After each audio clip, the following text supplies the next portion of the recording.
Jotono No Happy New Year. Kaitorni no belai ke hamjago. Nung belai hamjajakse.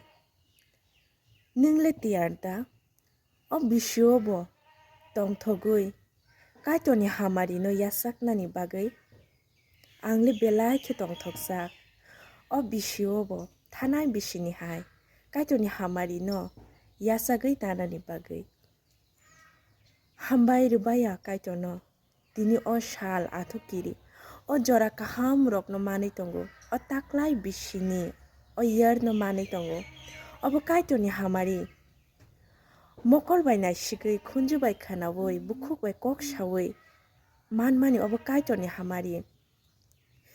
Mathai suimani kothoma kaham. Chapter 14 ni. Verse 15, 16, 17 ogo tongo. Jisu hathai sakao ka saka. Aro kwbangma borok no bo khai rok jagui masaya rok no bo aro ruti lebba tongo amag noi tongo. Kaitor Jisu Kaitorni thani yak fologui Kaitorni thani yak farka.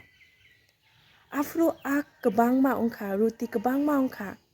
Ba kamini aparan borok no bo charkha. Tei baro urat bara ongkha. Chasni chai chabai liya. Baro tukri bara ongkha. Tamni bagui baro ongna kalai hinke. Obo nini ani bagui. O 12 month jono Kaitor Hamari khalai tongmani mari somo.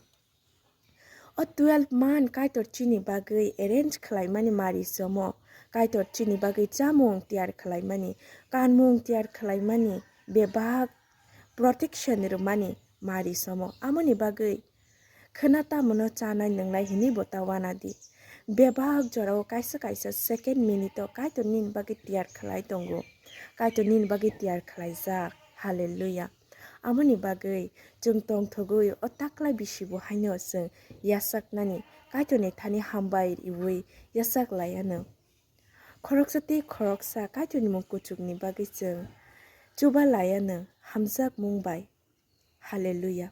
Faidi amoni bagui jung every second jung every minute jung poklai thekri jung salbrum brum Kaitorni hambai mang reflai mang tanglai thai. Hallelujah. Praise the Lord.